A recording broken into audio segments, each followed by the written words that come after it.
جیسا کہ عنوان دیا گیا ماشاء اللہ خواتین اور خدمت خلق، یہ ایک الگ پہلو ہے۔ میاں اور بیوی جب زندگی گزاریں تو اس جذبے کے ساتھ زندگی گزاریں کہ انہیں ایک دوسرے کے حقوق ادا کرنا ہے۔ عورتیں ان حقیقتوں کو سمجھیں کہ ہمیں یہ طے کرنا ہوگا کہ ہم اپنی زندگی میں اپنی طرف سے لوگوں کو سلامتی دیں گے۔ مسلمان اسی لیے مسلمان ہیں۔ اب تو بڑے بڑے ڈرامے تیار کیے جاتے ہیں، بڑے بڑے سیریل چلتے ہیں ساس اور بہو کی، میں بھی کبھی ساس تھی، میں بھی کبھی بہو تھی، فلاں تھی۔ عورت کے پاس بریک بھی ہے، اسلیٹر بھی ہے ماشاءاللہ سے۔ جیسے گاڑی میں بریک ہوتا ہے، اسلیٹر ہوتا ہے، آج کل تو پورا عورت کے پاس ہی چلا گیا ماشاءاللہ سے۔ ایک زمانے میں مردوں کے پاس اسلیٹر بھی تھا، بریک بھی تھا۔ پڑوس والے کوئی چیز پوچھ رہے ہیں، کبھی کدال کی ضرورت پڑے گی، کبھی پھوڑے کی ضرورت پڑے گی، کبھی الٹانے کی ضرورت پڑے گی، کبھی توے کی ضرورت پڑے گی، کبھی دودھ کی ضرورت پڑے گی، کبھی شکر کی ضرورت پڑے گی، کبھی کسی اور چیز کی ضرورت پڑے گی۔ مانگتے ہیں تو نہیں ہے صاف، پہلے ہمارے پاس نو کا لفظ نکلتا ہے، ارے پہلے یس کا لفظ نکلے، ہاں چاہیے آپ کو، ابھی دے رہے ہیں۔ سالن کی ضرورت پڑ گئی، دے دیجیے۔ تم اپنے ہاتھ روکو گی دوسروں کے لیے، اللہ اپنا ارادہ تمہارے ساتھ دینے کا جو کیا ہے، اللہ اس ارادے کو روک لے گا۔ ہاں جب تم دینے کے لیے تیار نہیں تو اللہ تعالیٰ کیوں دیں گے؟ اللہ اسی کو دیتے ہیں جو دیتا ہے۔ اسی لیے دینے کا مزاج رکھیں، لینے کا مزاج نہیں۔ صرف سب سے لو دال عبداللہ گڑ تھیلے میں، اس طرح بند رکھے ہوئے ہیں کہ کوئی چیز دینے کے لیے تیار نہیں، اور خوش ہیں۔ بینک میں 40 لاکھ ہے، الماری میں 50 لاکھ کا زیور ہے، کیا کریں گے؟ کس کے کام آئے گا؟ کس کے کام آئے گا؟ اللہ نے دیا ہے تو دو، جب تک دیتے رہو گے اللہ دیتا رہے گا۔ حضور صلی اللہ علیہ وسلم نے ارشاد فرمایا پڑوسی 3 قسم کے ہوتے ہیں۔ ایک پڑوسی وہ جو رشتہ دار بھی ہے، پڑوسی بھی ہے، مسلمان بھی ہے۔ دوسرا پڑوسی وہ جو پڑوسی ہے اور مسلمان ہے، اور تیسرا پڑوسی وہ جو مسلمان بھی نہیں، رشتہ دار بھی نہیں، مگر پڑوسی ہے، غیر مسلم ہے، وہ بھی پڑوسی ہے، اس کا بھی حق ہے۔ عورتوں میں عیادت کا بھی جذبہ نہیں ہے، عیادت کریں، اپنے رشتہ داروں میں جائیں، بیمار ہوں۔ صرف خوشیوں میں بٹور لینا، شادی ہو گئی، کپڑے تیاری چل رہی ہے، دھوم دھڑاکی کی تیاری چل رہی ہے، ولیمے کی تیاریاں چل رہی ہیں، ہر شادی میں اٹینڈ کر رہے ہیں ماشاءاللہ۔ بعض عورتیں تو ایسی ہوتی ہیں، ایسے معلوم ہوتا ہے کہ ان کو شادیوں میں جانے کے لیے پیدا کیا گیا ہے، ولیموں میں جانے کے لیے پیدا کیا گیا ہو، ان کو گرین کارڈ ملا ہوا ہے۔ السلام علیکم ورحمۃ اللہ وبرکاتہ۔ الحمدللہ حمدا کثیرا طیبا مبارکا فیہ، والصلاة والسلام على اشرف الانبیاء والمرسلین محمد وآلہ وصحبہ اجمعین، اما بعد۔ قال اللہ تبارک وتعالی فی القرآن المجید، اعوذ باللہ من الشیطان الرجیم، بسم اللہ الرحمن الرحیم، کلا بل لا تکرمون الیتیم ولا تحاضون على طعام المسکین، صدق اللہ العظیم۔ معزز خواتین اور بہنیں، یہ بڑی خوش آئند بات ہے کہ منبر و محراب فاؤنڈیشن اور فیوچر اسٹارز اکیڈمی کے زیر اہتمام آپ کی سہولت کے لیے اور نوجوان لڑکیوں کو پروان چڑھانے کے لیے، اور ان میں وہ بلند اخلاق پیدا کرنے کے لیے جو اخلاق رسول رحمت صلی اللہ علیہ وسلم نے امت کو دیے، امت کی ماؤں اور بہنوں کو عطا فرمائے، اور قرآن مجید کی ان تعلیمات سے آگاہ کرنے کے لیے جس قرآن مجید نے 2 اور 2 4 کی طرح ہر چیز کو واضح کرتے ہوئے عقائد سے اور ایمانیات سے متعلق، عبادات اور اعمال سے متعلق، اخلاق و کردار سے متعلق، معاشرت اور تہذیب سے متعلق، صاف و شفاف معاملات سے متعلق وہ بھرپور رہنمائی کی گئی، جس رہنمائی سے ہم ایک اچھے مسلمان بھی بن سکتے ہیں اور ایک اچھے انسان بھی بن سکتے ہیں۔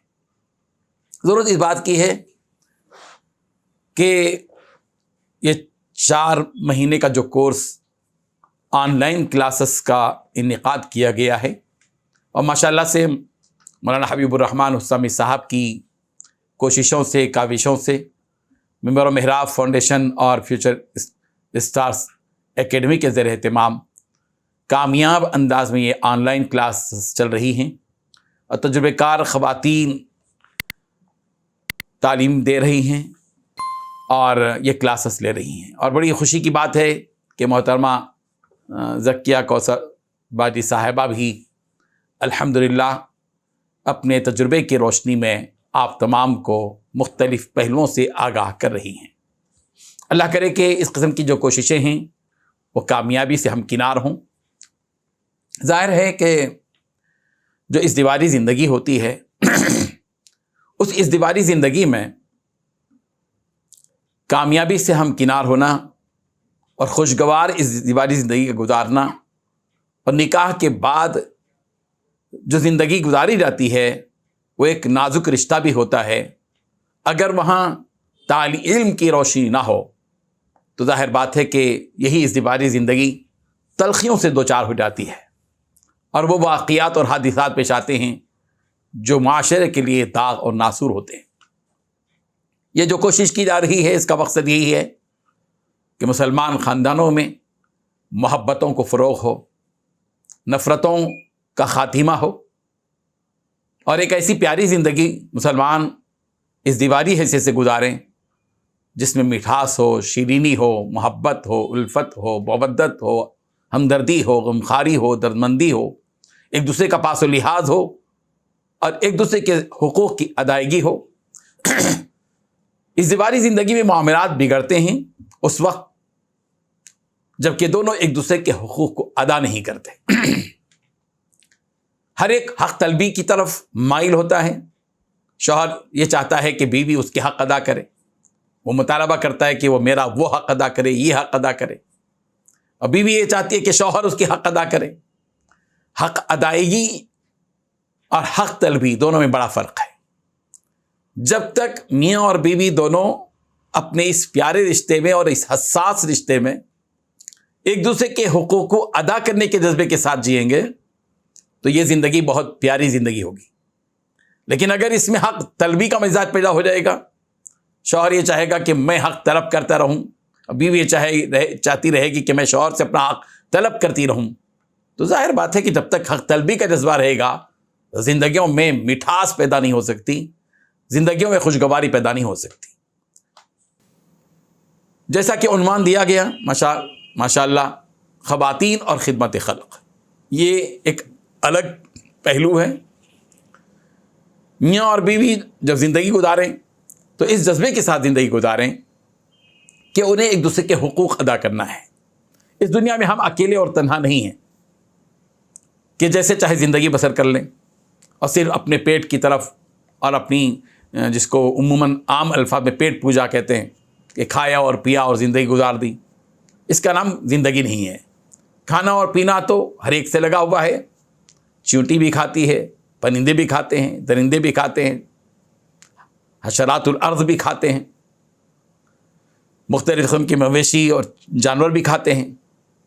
لیکن ایک انسان، اس کے کھانے میں فرق یہ ہے کہ وہ دوسروں کے حقوق کو مار کر نہیں کھاتا بلکہ دوسروں کے حقوق کو ادا کرتے ہوئے کھاتا ہے. جس طرح مردوں سے اسلام یہ مطالبہ کرتا ہے کہ وہ دوسروں کے حقوق ادا کریں، خدمت خلق کا ان کے دلوں کے اندر جذبہ پیدا ہو، اسلام عورتوں سے بھی یہ مطالبہ کرتا ہے کہ وہ بھی ایک دوسرے کے حقوق ادا کریں.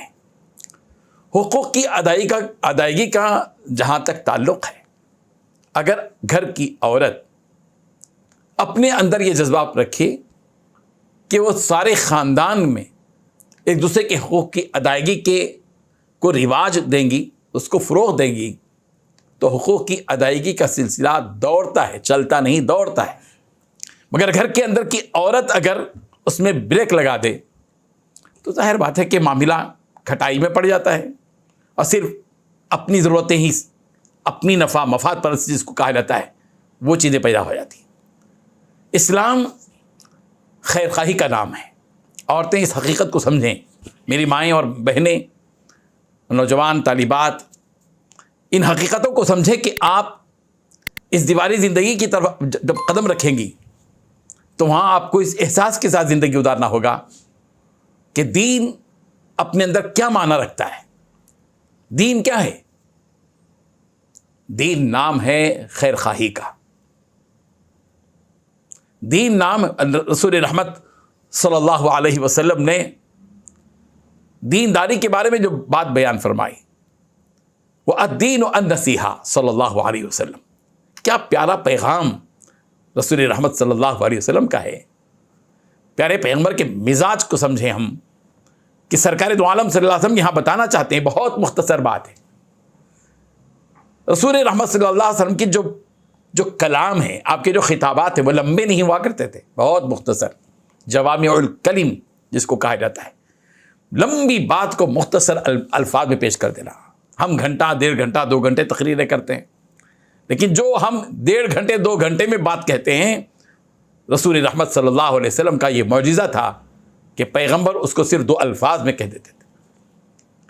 الدین النصیحہ، 2 لفظ پر مبنی اور 2 لفظ پر مشتمل یہ ایک حدیث ہے جو میں آپ کے سامنے رکھ رہا ہوں کہ اللہ کے رسول صلی اللہ علیہ وسلم نے فرمایا کہ الدین النصیحہ، دین نام ہے خیر خواہی کا. خیر خواہی کس کو کہتے ہیں؟ یہ ایک فارسی لفظ ہے، خاصتاً چاہنا سے خواہ چاہ، خیر خواہی کے معنی ہوتے ہیں بھلائی چاہنا. ہے تو یہ ایک چھوٹا سا لفظ، لیکن اپنے اندر بہت بڑی معنویت رکھتا ہے. اس کے اندر بہت وسعت ہے، بہت کشادگی ہے. میاں بیوی اگر اپنے رشتے کے اندر خیر خواہی کا جذبہ رکھیں، اسی کو خدمت، یہ خیر خواہی کے پیچھے ہی چھپی ہوئی ہے خدمت خلق. اسی خیر خواہی کے لفظ کے اندر ہے محبت. اسی خیر خواہی کے لفظ کے پیچھے چھپی ہوئی ہے درد مندی، غمخواری، درد مندی، ایثار، احسان، انصاف، ایک دوسرے کے ساتھ حسن سلوک، برتاؤ، صلہ رحمی. ان ساری چیزوں، یہ ساری چیزیں چھپی ہوئی ہیں اس ایک لفظ کے اندر جو رسول رحمت صلی اللہ علیہ وسلم نے ارشاد فرمایا. کیا؟ دین النصیحہ، دین نام ہے خیر خواہی کا.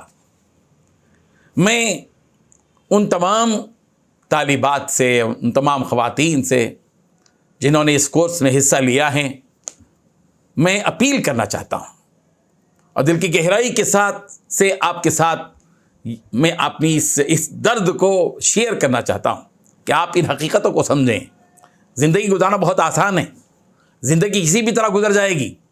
زندگی گزر جائے گی درندے کی طرح بھی، زندگی گزر جائے گی کسی جانور کی طرح بھی، لیکن اصل زندگی وہ ہے جس زندگی کے اندر وہ روح ہو جس روح میں خیر خواہی کا جذبہ ہو. اب اگر آپ نفع رسانے کے جذبے کے ساتھ جیے، آپ آج اس بات کو طے کر لیں اپنی زندگی میں کہ ہم اپنی زندگی میں خیر خواہی کو لے کر جئیں گے، دوسروں کا بھلا چاہیں گے، ہم ہر ایک کا بھلا اور نفع پہنچانے کی کوشش کریں گے. دیکھیے ایک درخت ہے، درخت کو کیوں اہمیت دی جاتی ہے؟ یہ درخت ہماری زندگی کا باعث ہے. یہی درخت ہے جس سے ہم کو صحت ملتی ہے. یہی درخت ہے جس سے ہم کو سایہ ملتا ہے. یہی درخت ہے جس کے ذریعے سے ہمارا دل خوش ہوتا ہے. یہی وہ درخت ہے جو ہمیں پھل دیتا ہے، پھول دیتا ہے، جس پھل سے ہم اپنے جسم کو قوت بخشتے ہیں، جس کے پھول سے ہم کو ایک قسم کی فرحت اور شادمانی نصیب ہوتی ہے. یہی وہ درخت ہے جس درخت سے ہم کو مختلف قسم کی چیزیں میسر آتی ہیں، پھل پھلاریاں، ترکاریاں، ساری چیزیں. یہ سایہ بھی دیتا ہے. درخت کی اہمیت اس لیے ہے کہ وہ نفع دیتا ہے. یہ فین ہے جو چل رہا ہے، اس کی اہمیت اسی لیے ہے کہ یہ ہم کو ٹھنڈی ہوا دیتا ہے. یہ بلب روشن، یا ٹیوبلائٹ ہو یا بلب ہو، اس کی اہمیت اسی لیے ہے کہ ہم کو روشنی دیتا ہے. ہر چیز اپنی نفع بخشی کی وجہ سے مشہور ہے.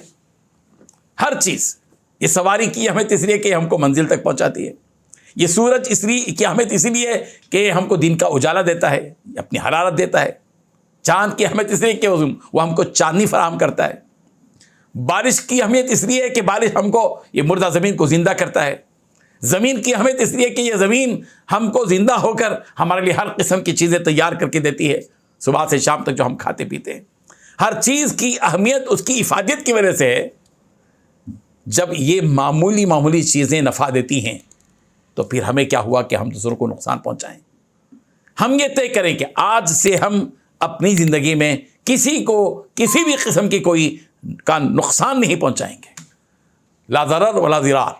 رسول رحمت صلی اللہ علیہ وسلم فرمایا نہ اپنے آپ کو نقصان پہنچاؤ نہ کسی کو دوسروں کو نقصان پہنچاؤ. نقصان پہنچانے کا تصور کسی ایک مسلمان سے نہیں ہونا چاہیے. اس لیے کہ مسلمان کس کو کہتے ہیں؟ عورتیں اس حقیقت پر غور کریں کہ مسلمان کس کا نام ہے. صرف ایک مسلمان خاندان میں پیدا ہو جانے کا نام مسلمان ہے؟ کہ ہم ایک مسلمان خاندان میں پیدا ہو گئے, عبد الرحمان صاحب کے گھر میں پیدا ہو گئے, ہم عبد الرحیم صاحب کے گھر میں پیدا ہو گئے, عبد الرؤف صاحب کے گھر میں پیدا ہو گئے, کیا اسی کا نام مسلمان ہے؟ کسی مسلمان خاندان میں پیدا ہو جانے کی وجہ سے مسلمان ہو جائیں؟ نہیں. مسلمان اس لیے ہے کہ المسلم من سلم المسلمون من لسانه ویده. مسلمان وہ ہے, مسلمان چاہے وہ مرد ہو چاہے وہ عورت ہو, وہ مسلمان اسی لیے ہے کہ اس سے دوسرے سارے کے سارے مسلمان سلامتی پائیں, اس کی زبان سے, اس کے ہاتھ سے. آج ہمیں طے کرنا ہوگا.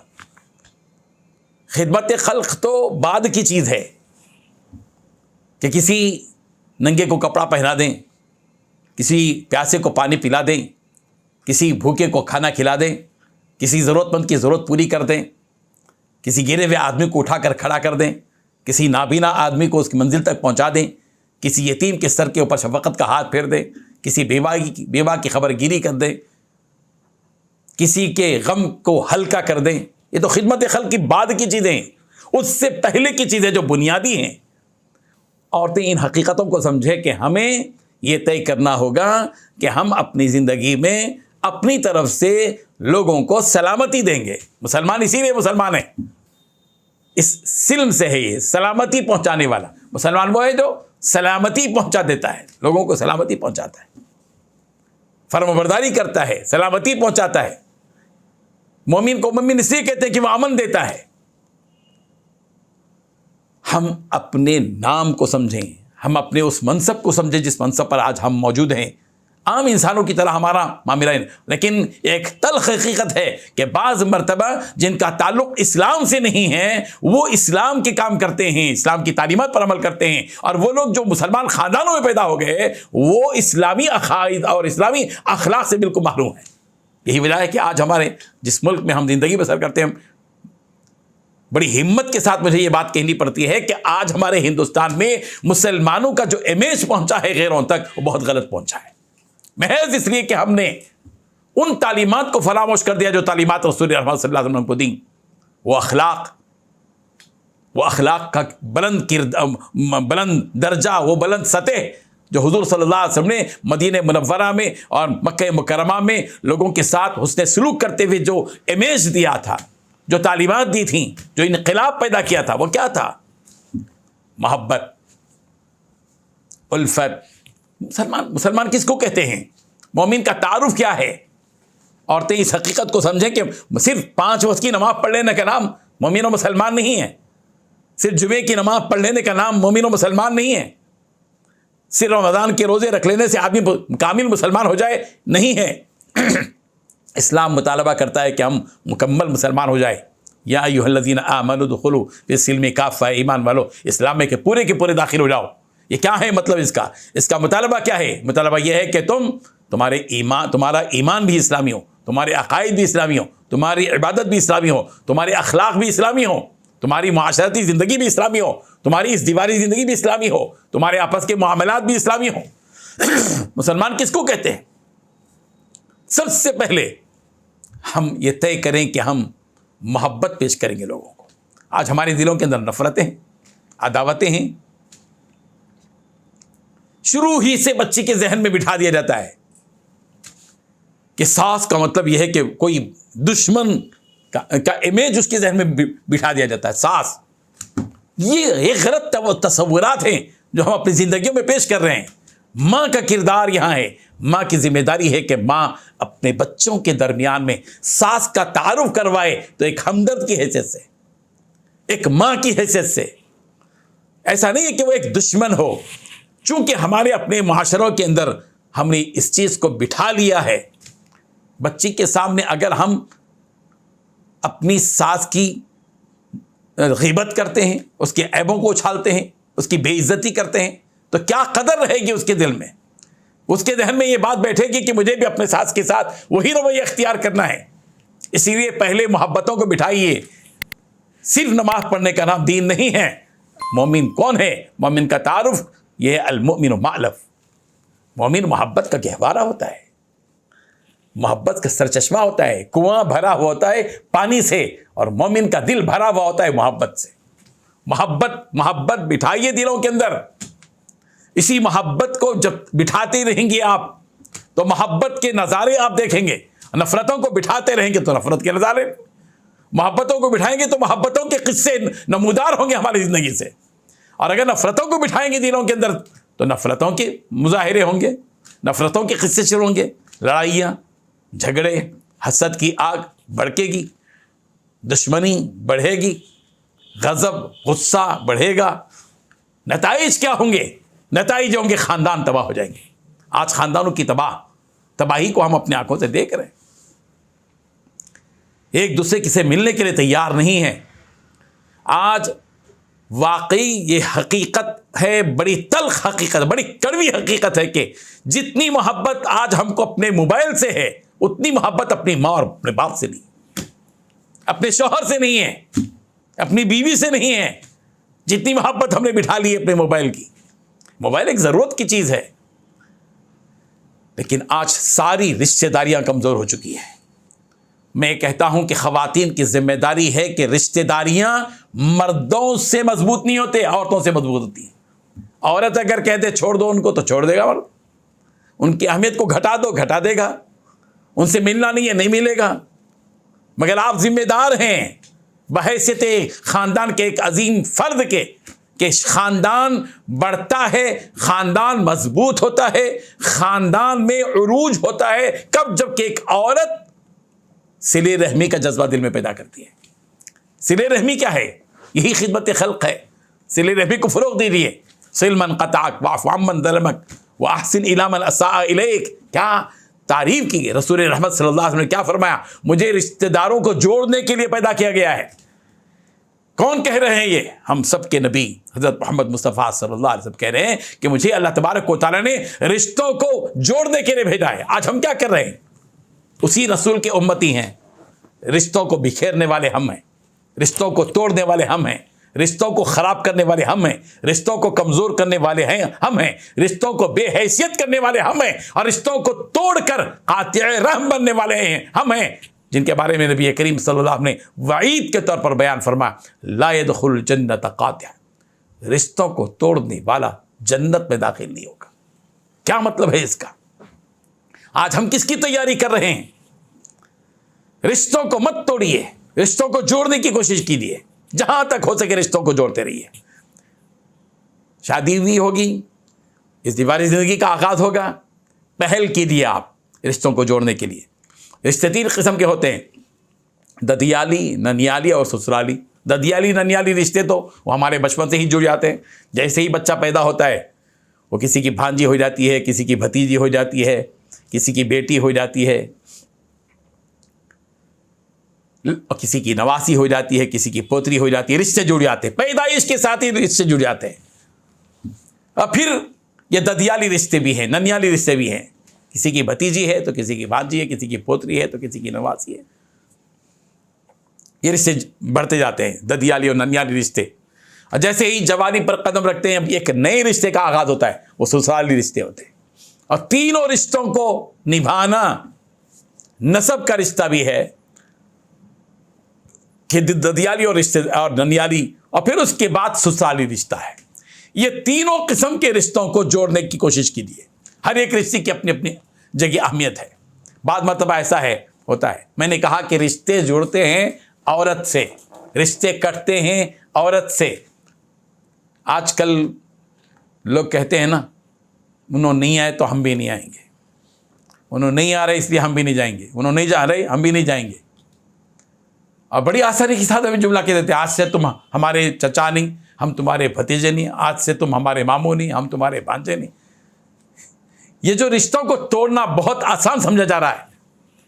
یاد رکھیے رسول رحمت صلی اللہ علیہ وسلم نے ارشاد فرمایا کہ صل من قطعک, جو تم سے اپنا رشتہ توڑ لے تم اس سے اپنا رشتہ جوڑ لو.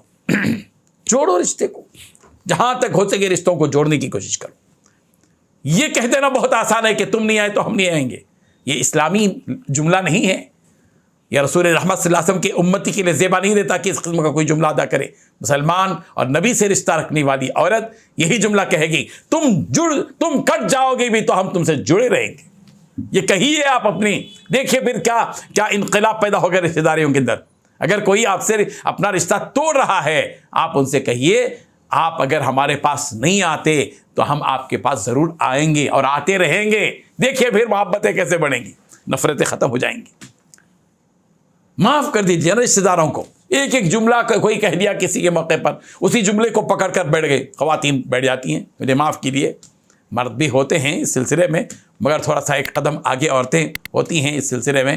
آپ خود تجربہ کر کے دیکھیے کہ اگر آپ اپنے گھر والوں کو رشتوں کے جوڑنے کی طرف مائل کرتے رہیں گے, ایک مضبوط خاندان آپ کا بنے گا.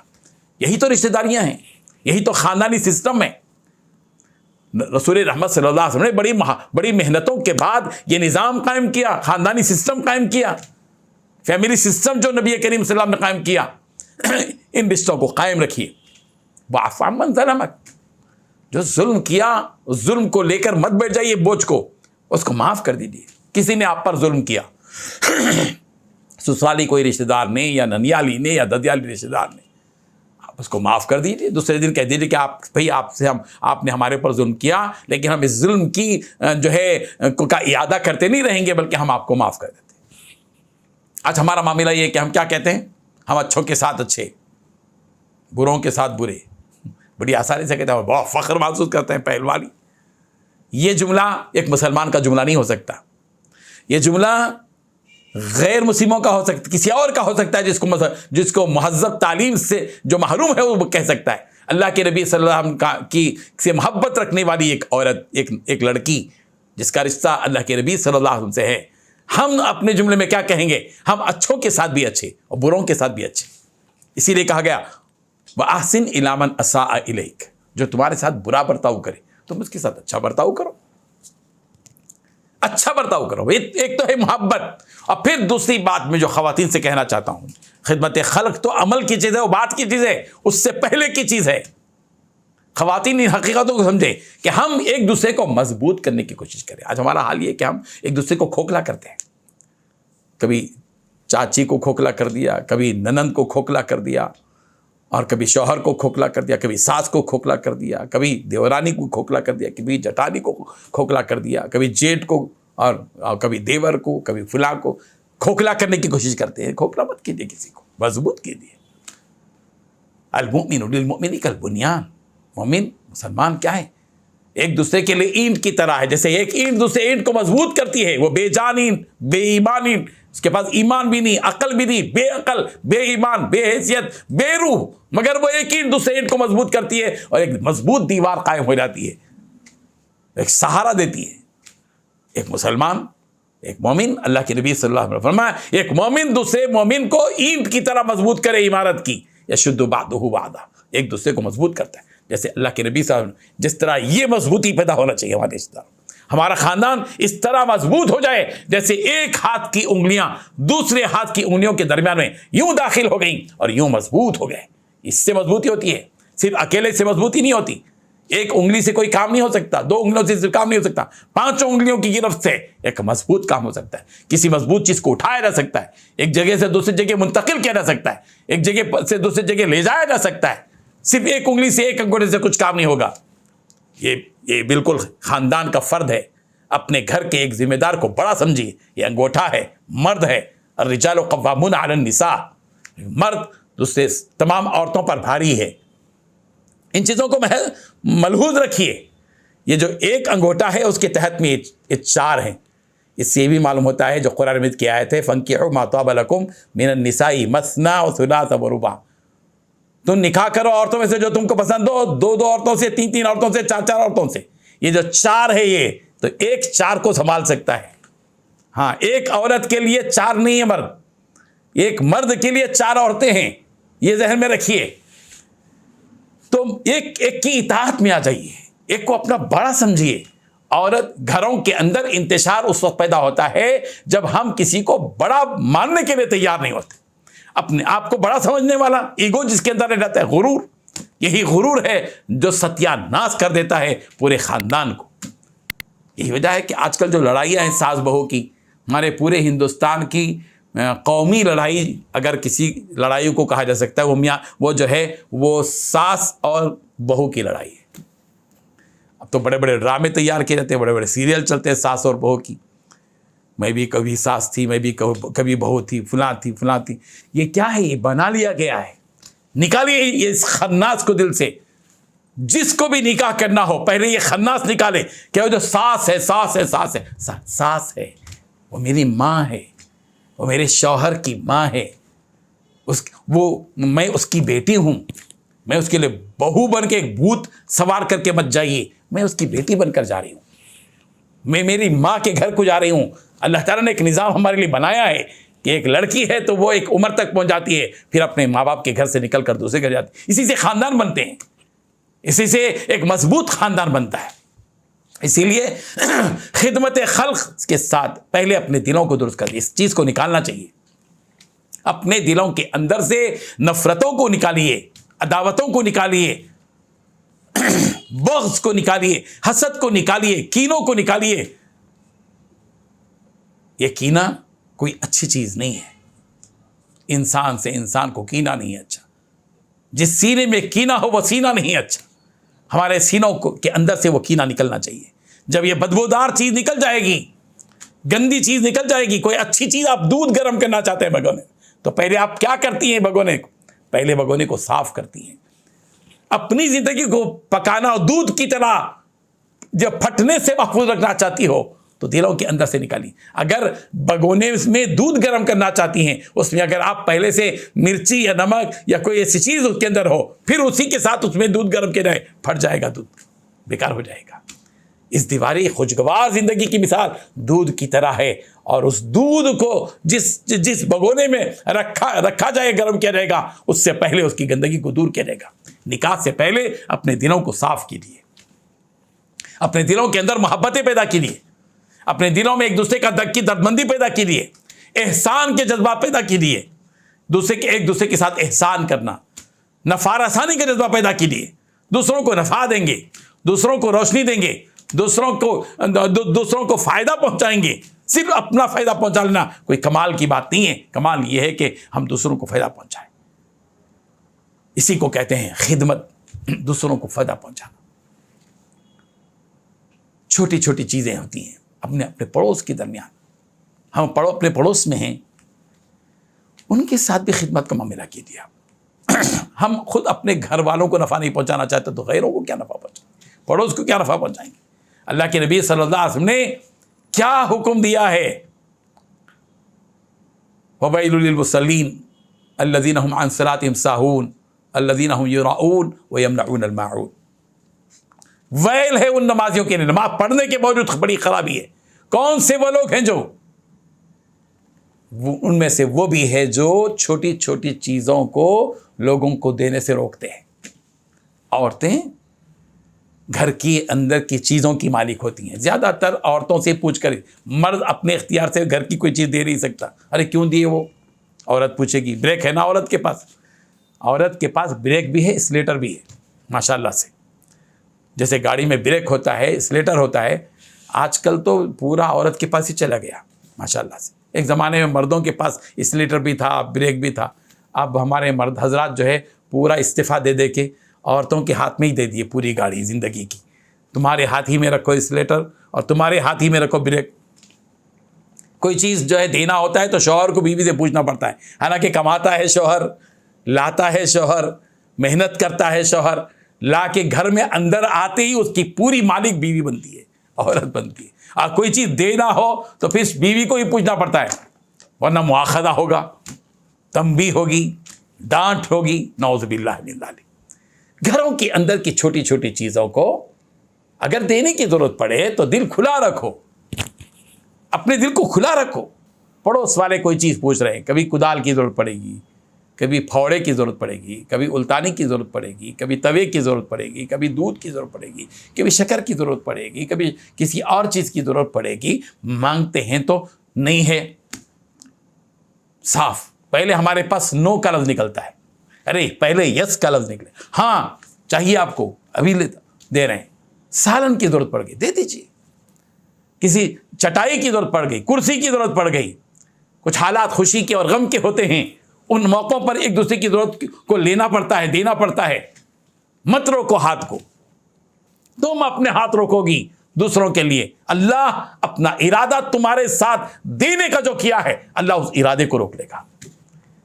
ہاں جب تم دینے کے لیے تیار نہیں تو اللہ تعالیٰ کیوں دیں گے؟ اللہ اسی کو دیتے ہیں جو دیتا ہے۔ انفق یا ابن آدم انفق علیک، اللہ تعالیٰ کیا فرمائے؟ اے ابن آدم خرچ کر، تجھ پر خرچ کیا جائے گا، تو اپنا ہاتھ روکے گی، اللہ تجھے تیرے اوپر خرچ کرنا روکے گی۔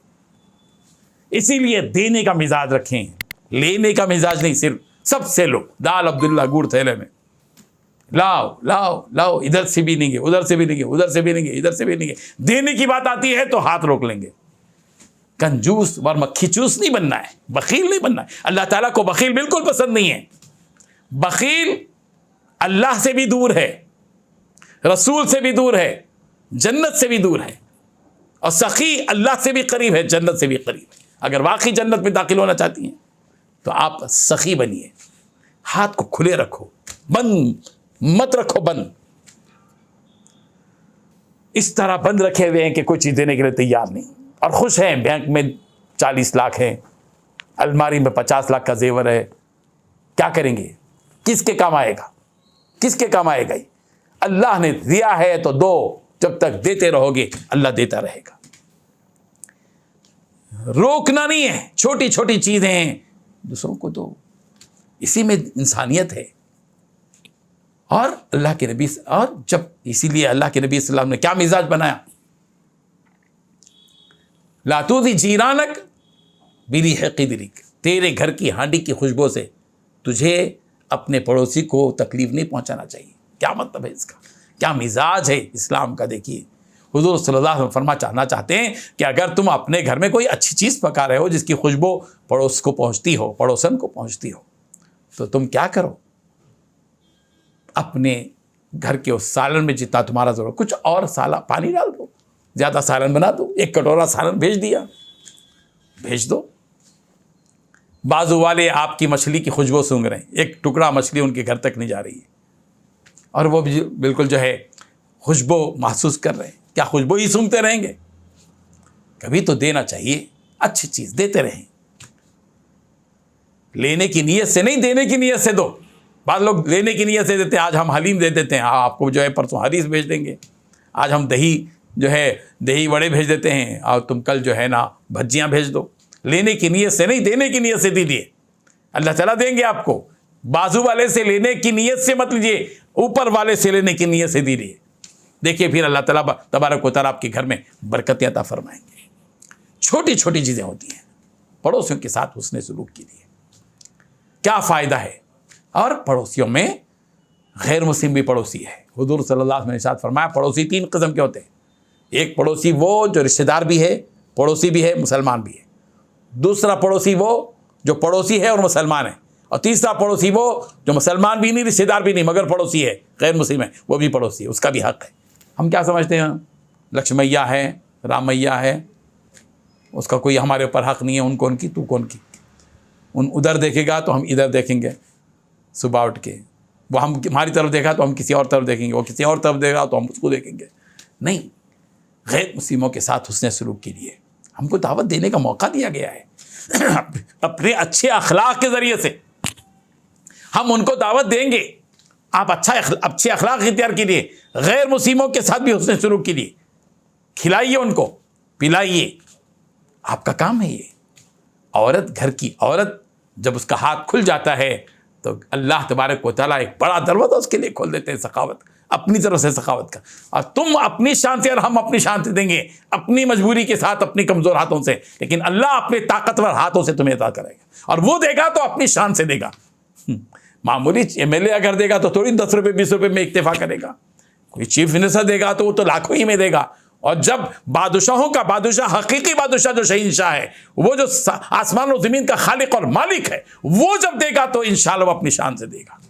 ان حقیقتوں کو سمجھیں، ایک دوسرے کا لحاظ رکھیں، خدمت خلق کا جذبہ اپنے دل کے اندر پیدا کریں۔ آپ کے پڑوس میں بیوہ ہے، آپ کے گھر میں آپ کھانا کھا رہی ہیں، معلوم ہے آپ کو کہ آپ کے پڑوس میں بیوہ ہے، لیکن آپ اس کے لیے کچھ نہیں کرتے. کیجیے، دیجیے ان کو، ان کی خبرداری کیجیے، اللہ آپ کو دے گا. اگر پڑوس میں بیوہ ہے، اس کی کوئی کام کرنا ہے، اس کا کچھ پروسیجرز ہیں اس کی امداد کے لیے، اس کے لیے دوڑ دھوپ کیجیے. یاد رکھیے رسول رحمت صلی اللہ علیہ وسلم نے ارشاد فرمایا، جو کوئی چاہے وہ مرد ہو چاہے وہ عورت ہو، تخصیص نہیں ہے، جو کوئی بھی کسی بیوہ عورت کی ضرورت کو پورا کرنے کے لیے دوڑ دھوپ کرتا ہے، کرتی ہے عورت، اس کی مثال کیسے ہی ہے جیسے کہ رات بھر کھڑے ہو کر عبادت کی. آپ تہجد پڑھ رہی ہے اور پڑوسن کو 5 پیسے کا فائدہ نہیں پہنچا رہی ہے. تو یہ دینی تعلیمات یہ ہیں کہ آپ کسی پڑوس میں بیوہ ہے تو اس کی ضرورت کو پورا کرو. کوئی بھی بیوہ ہو، اس کی ضرورت کے لیے آپ جائیے، کسی آفس میں جانا پڑتا ہے، دوڑ دھوپ کیجیے، حدود اسلامی کو ملحوظ رکھتے ہوئے دوڑ دھوپ کیجیے، اللہ آپ کو دے گا انشاءاللہ. اور کتنا ثواب ملے گا؟ رات بھر کھڑے ہو کر عبادت کرنے والی عورت کو جتنا ثواب عطا کرتے ہیں، اتنا ہی ثواب اگر آپ کسی بیوہ کی ضرورت کو پورا کرنے کے لیے دوڑ دھوپ کیے، 2 چکر لگا دیے، اللہ اتنا ہی ثواب کو دے گا. جو روزہ رکھتا ہے ہمیشہ، اس کو جتنا ثواب دیں گے، دن بھر روزہ رکھنے والے کو جتنا ثواب دیا جائے گا.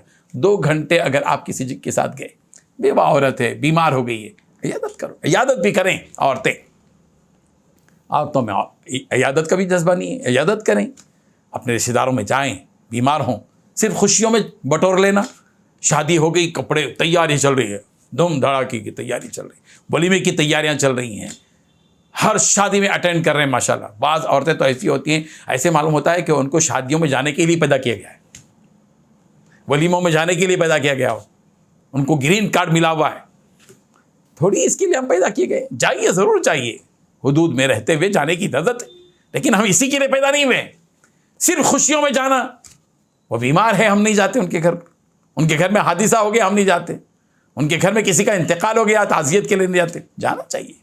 یہی تو انسانیت ہے، یہ آزمائش ہے. دنیا، یہ زندگی، یہ آزمائش ہے. اللہ آزماتے ہیں ہم کو اور آپ کو کہ ہم کن موقع پر کیا ریئیکٹ کرتے ہیں، ہمارا رد عمل کیا ہوتا ہے.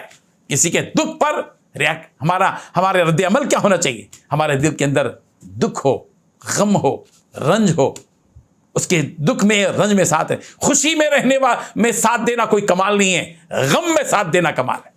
دواخانے میں کبھی ایسا ہے، کوئی رشتہ دار ہے، ڈیلیوری کا موقع ہے، آپ جائیے، اپنے شوہر سے اجازت دیجیے کہ میرے فلاں پڑوسن کا معاملہ یہ ہے، فلاں غریب عورت ہے اس کا معاملہ یہ ہے، ڈیلیوری میں اس کے ساتھ کوئی نہیں ہے، میں رہنا چاہتی ہوں. اجازت دیجیے، اگر شوہر سے اجازت مل جائے ضرور جائیے. یہی خدمت ہے، خدمت خلق.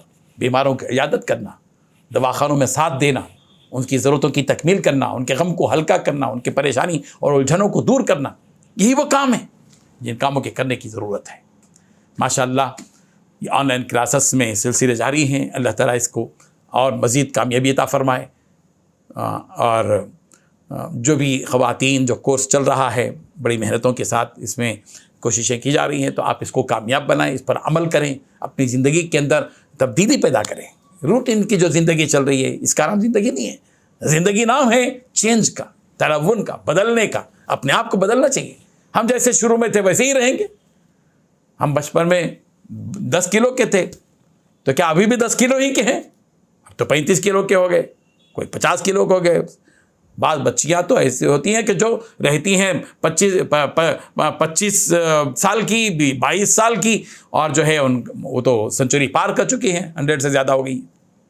کیا یہ تبدیلی کا معنی یہ ہے؟ تھوڑی. اصل تبدیلی تو روح کی تبدیلی ہے، اصل تبدیلی تو اخلاق کی تبدیلی ہے، اصل تبدیلی تو کیریکٹر کی تبدیلی ہے، اصل تبدیلی تو اپنے اس دل کی ہے. دل بدلنا چاہیے. دل بدل، اللہ سے مانگیے، اللہ تعالیٰ کی طرف رجوع کیجیے، اللہ تعالیٰ ہمارے دل کو بدل دے، ہمارے دل کو آپ کی طرف بدل دے. رجوع اللہ ہو، اخلاق پیدا کریں. رسول رحمت صلی اللہ علیہ وسلم کی زندگی، ازواج مطہرات کی زندگی، حضرت فاطمہ رضی اللہ عنہ کی زندگی پڑھیں. ہم سیرت کی کتابیں پڑھیں. مستقل ہمارے مصنفین نے صحابیات پر بھی کتابیں لکھی ہیں، ان کی زندگیوں پر، ان کا ایمان کیسے تھا. حضرت عائشہ صدیقہ رضی اللہ عنہا ہو، حضرت فاطمہ رضی اللہ عنہا ہو، حضرت خدیجہ الکبریٰ ہوں، حضرت زینب ہوں، فلاں ہوں. کیسے تھے وہ لوگ؟ ام المساکین، مسکینوں کی ماں، نام کیوں پڑ گیا تھا یہ نام ام المساکین؟ اس لیے کہ وہ مسکینوں کے ساتھ ماں کا کردار ادا کرتی تھی. جس طرح ماں اپنے بچے کے ساتھ ہمدردی کرتی ہے، محبت کرتی ہے، اس طرح وہ مسکینوں کے ساتھ کرتی تھی. یہی حضور اکرم صلی اللہ علیہ وسلم نے یتیموں کے ساتھ کیسے سلوک کیا. آج ہم اپنے پڑوس کے یتیموں کے ساتھ کیا کرتے ہیں؟ پڑوس کا کوئی یتیم بچہ ہمارے گھر میں آ گیا، ہم بھگا دیتے ہیں. جب ہم کوئی اچھی چیز کھا رہے ہوتے ہیں اور یتیم بچہ پڑوس کا آتا ہے تو کیا کر دیتے ہیں؟ دروازہ بند کر لیتے ہیں، بھگا دیتے ہیں. اعوذ باللہ من ذالک. بٹھاؤ اس بچے کو. اللہ نے تمہارے گھر میں برکت بھیجی ہے، رحمت بھیجی ہے. جب اس کے ساتھ تم اکرام کرو گی، اس کے سر پر شفقت کا ہاتھ پھیرو، دو اس کو جو تم کھا رہے ہو، کھاؤ کھلاؤ وہ جو تم کھا رہے ہو، دیکھو اب پہناؤ اس کو جو تم پہنو. کمال یہ نہیں ہے کہ عید کا موقع ہے تو آپ اپنے بچوں ہی کو کپڑے پہنائیں. کمال یہ ہے کہ آپ اپنے بچوں کے کپڑوں کے ساتھ پڑوسی کے یتیم بچے کو کپڑے پہنائیں. یہ اصل عید ہے، یہ اصل خوشی ہے. خوشی صرف یہ نہیں ہے کہ آپ خود کپڑے پہن لیں اور اپنے بچوں کو کپڑے پہنا دیں. خوشی اس بات کی ہونی چاہیے کہ آپ کے بچوں کے کپڑوں کے ساتھ کسی ایک یتیم بچے کے لیے کپڑے کا انتظام کرتے ہیں.